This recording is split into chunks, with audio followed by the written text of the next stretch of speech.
नमस्कार विद्यार्थी मित्रांनो. आज आपण फिजिक्समधल्या एका नवीन चॅप्टरला सुरुवात करतो. या चॅप्टरचं नाव आहे थर्मल प्रॉपर्टीज ऑफ मॅटर. या चॅप्टरमध्ये आपण टेम्परेचर आणि हीट या दोन गोष्टींवरती जास्त प्रमाणात फोकस करणार आहोत. तसं पाहायला गेलं तर फिजिक्समध्ये आपण भरपूर प्रकारच्या एनर्जीजचा स्टडी करतो. त्यापैकीच थर्मल एनर्जी ही अतिशय महत्त्वाची एक प्रकारची एनर्जी मानली जात असते. या थर्मल एनर्जीचा वापर आपण टेम्परेचर मोजण्यासाठी करत असतो. आता या चॅप्टरमध्ये नेमकं आपल्याला काय काय शिकायचं आहे त्याविषयी आपण थोडक्यात माहिती बघू आणि त्यानंतर आपण आजच्या ह्या लेक्चरला सुरुवात करू. तर एखाद्या ऑब्जेक्टला जेव्हा आपण हीट प्रोव्हाइड करतो, म्हणजेच त्याचं टेम्परेचर इन्क्रीज करतो, म्हणजे नेमकं काय घडतं ते आपण बघणार आहोत. त्याचबरोबर हीट आणि टेम्परेचर या दोन गोष्टी वेगवेगळ्या आहेत की एकच हे सुद्धा आपल्याला समजून घ्यायचं आहे. एखाद्या ऑब्जेक्टला जेव्हा आपण हीट प्रोव्हाइड करतो, म्हणजे वेगवेगळे मटेरियल्स असतात, त्या मटेरियल्सला हीट दिल्यानंतर त्यांचं एक्सपान्शन कसं घडतं, त्याचबरोबर या सॉलिड, लिक्विड आणि गॅसियस या 3 स्टेट्समध्ये त्यांचं ट्रान्सफर हीटमुळे कशा प्रकारे होतं ते सुद्धा आपल्याला या चॅप्टरमध्ये बघायचं आहे. त्याचबरोबर वेगवेगळे टेम्परेचरचे स्केल्स आपल्याला माहिती आहेत. जसं आपण टेम्परेचर मोजण्यासाठी डिग्री सेल्सिअस असेल, फॅरेनहीट असेल किंवा केल्विन असेल, या सर्व स्केल्स आपण वापरत असतो. आणि त्यामध्ये या सर्व स्केल्समधून आपण कशा प्रकारे कॅल्क्युलेशन करून एका स्केलमधून दुसऱ्या स्केलमध्ये जाऊ शकतो, कन्व्हर्जन कशा प्रकारे करू शकतो ते सुद्धा आपल्याला बघायचं आहे. आणि शेवटी या चॅप्टरच्या एंडिंगला आपल्याला हीट ट्रान्सफरचे 3 महत्त्वाचे प्रकार, जे की कंडक्शन, कन्व्हेक्शन आणि रेडिएशन, याबद्दल महत्त्वाची माहिती घ्यायची. तर सुरुवातीला इंट्रोडक्शनबद्दल जर बोलायचं झालं तर आपल्याला एनर्जीचे प्रकार माहिती आहेत. जसं साऊंड एनर्जी असते, लाईट एनर्जी असते, कायनेटिक एनर्जी आहे, वेगवेगळ्या प्रकारच्या मेकॅनिकल एनर्जी, त्याचप्रकारे थर्मल एनर्जीसुद्धा असते.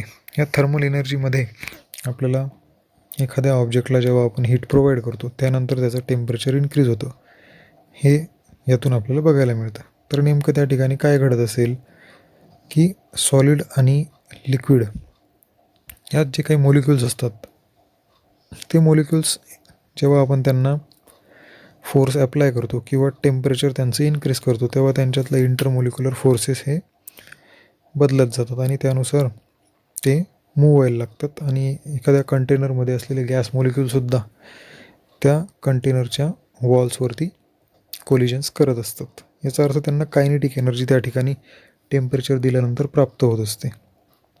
तर हा टेम्परेचर म्हणजे नेमकं काय असतं आणि त्याचा आणि हीटचा काय संबंध असतो ते आपल्याला सुरुवातीला बघायचं आहे. तर आपला पहिला पॉईंट जो आहे या चॅप्टरमधला तो असेल टेम्परेचर अँड हीट.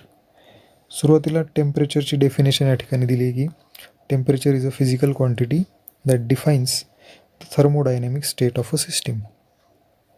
तर टेम्परेचर म्हणजे कुठल्याही एखाद्या ऑब्जेक्टला जर आपण कन्सिडर केलं तर त्या ऑब्जेक्टला हॉटनेस किंवा कोल्डनेस या प्रमाणात जी काही डिग्री आपण देत असतो त्याला टेम्परेचर असं आपण म्हणायचं आहे. फॉर एक्झाम्पल, एखाद्या ऑब्जेक्टला जेव्हा आपण स्पर्श करतो, when we touch a particular object, त्यानंतर आपल्या स्किनला त्या ऑब्जेक्टच्या हॉटनेस किंवा कोल्डनेसचं सेन्सेशन हे होत असतं.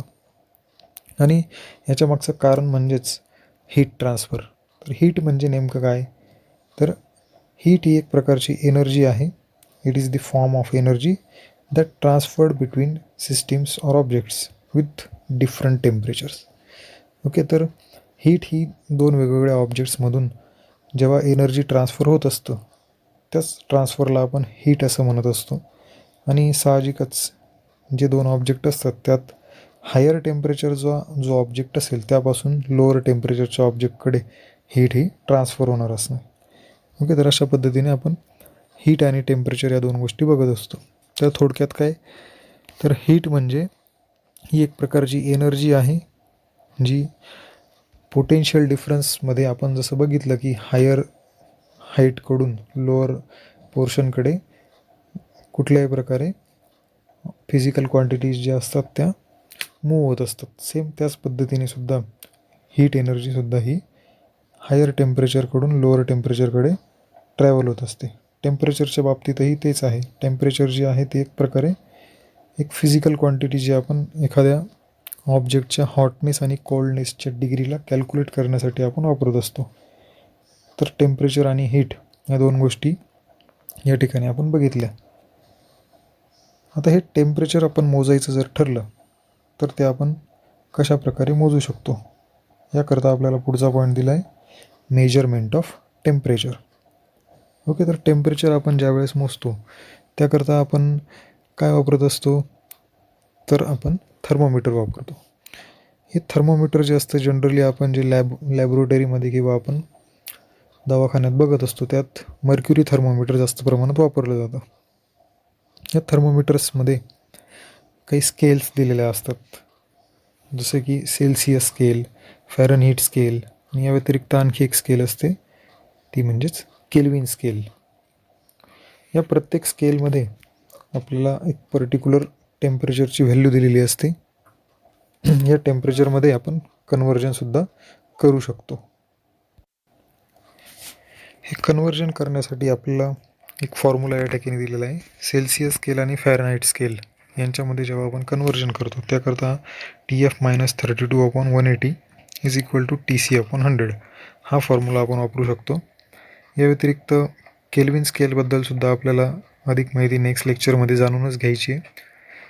पण केल्विन स्केल जी स्केल आहे ती आपण युनिट SI युनिट म्हणून टेम्परेचरसाठी जास्त प्रमाणात वापरत असतो. सेल्सिअस आणि फॅरनहीट ही डेली यूजमध्ये आपण जेव्हा टेम्परेचर मोजत असतो त्यावेळेस हे वापरलं जातं.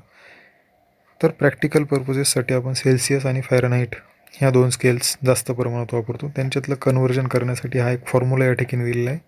एक एक्झाम्पल या ठिकाणी दिलं आहे जे आपण घरीसुद्धा सॉल्व करू शकता बाय युझिंग दिस फॉर्म्युला. आणि फॉर्म्युल्यावरून सॉल्व करत असताना लॉग टेबलचा आपल्याला वापर करणं विसरायचं नाही आहे. तर एक्झाम्पल आहे, normal winter day temperature in Fahrenheit is 94.2 Fahrenheit. What is the corresponding temperature in degree Celsius. Okay, तर एक टेम्परेचर दिलं आहे 94.2 फॅरनहाईटमध्ये आणि ते आपल्याला डिग्री सेल्सिअसमध्ये कन्वर्ट करायचं आहे. मग हा जो फॉर्म्युला दिला आहे यावरून आपल्याला ते कन्वर्ट करता यायला पाहिजे. तर सर्वांनी होमवर्कला हे एक्झाम्पल जे आहे ते सॉल्व करायचं आहे.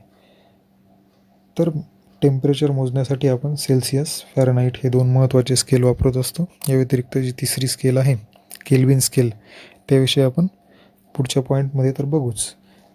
त्याआधी आजचा आपला नेक्स्ट पॉईंट जो आहे त्याचं नाव आहे ideal gas equation. Ideal gas equation आपण बऱ्याच वेळा यूज करत असतो, ज्यामध्ये आपल्याला हे जे इक्वेशन असतं हे वेगवेगळ्या प्रकारच्या लॉसपासून तयार झालेलं बघायला मिळतं. ॲब्सोल्यूट टेम्परेचरला आपण ज्यावेळेस 3 बेसिक लॉज थर्मोडायनॅमिक्समधले शिकत असतो, त्यात चार्ल्स लॉ आहे, प्रेशर लॉ म्हणजे ज्याला गेल-लॉक लॉ असंही म्हणतात, आणि तिसरा जो असतो तो बॉईल्स लॉ. या तिन्ही लॉजला कंबाईन करून आपण आयडियल गॅस इक्वेशन लिहित असतो. सुरुवातीला पहिला जो लॉ आपण इथे बघतोय तो आहे चार्ल्स लॉ. चार्ल्स लॉनुसार आपण एखाद्या सिस्टीमचं जेव्हा प्रेशर कॉन्स्टंट ठेवत असतो त्यावेळेस व्हॉल्यूम आणि टेम्परेचर हे दोन्ही एकमेकांना डायरेक्टली प्रपोर्शनल असतात. त्यावरूनच त्याचं स्टेटमेंट असं तयार होतं आहे की the volume of a fixed mass of a gas is directly proportional to absolute temperature if pressure is kept constant. म्हणजेच व्ही हा टी बरोबर समचलनात, म्हणजेच V is directly proportional to T असणार आहे. Therefore V upon T is constant. कारण जो T right साईडला न्यूमरेटरला होता तो आपण लेफ्ट साईडला डिनॉमिनेटरला घेऊ शकतो, आणि that ratio of volume and temperature must be A constant.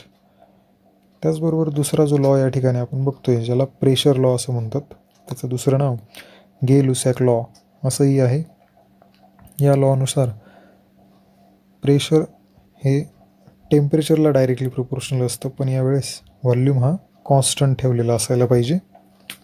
त्याचं स्टेटमेंट काय सांगतं की the pressure of a fixed mass of a gas is directly proportional to the absolute temperature if volume is kept constant.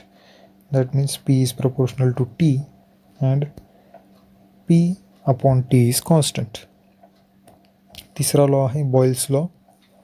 Boils लॉमध्ये आपल्याला इथे inversely proportional relation मिळतं आहे. कशामध्ये? तर प्रेशर आणि व्हॉल्यूममध्ये. So pressure is inversely proportional to V and obviously the temperature is kept constant. म्हणजेच टेम्परेचर या ठिकाणी आपण कॉन्स्टंट ठेवत असतो बॉयल्स लॉमध्ये आणि प्रेशर हे व्हॉल्यूमला इन्व्हर्सली प्रोपोर्शनल असतं. त्यामुळेच PV is equal to constant हे एक रिलेशन या ठिकाणी आपल्याला मिळतं आहे. तर हे 3 इक्वेशन्स जे आपल्याला 3 वेगवेगळ्या लॉजमधून मिळालेत, V upon T is constant, P upon T is constant and PV is constant, या तिन्ही इक्वेशनला आपण कंबाईन करू शकतो. So combining above 3 equations for 1 mole of a gas we get PV is equal to RT. तर जो constant आपण या ठिकाणी राईट हँड साईडला बघतोय तो एक कॉन्स्टंट ऑफ प्रोपोर्शनॅलिटी म्हणून आपण या ठिकाणी वापरला आहे, ज्याला आपण कॅपिटल R असं म्हटलं आहे.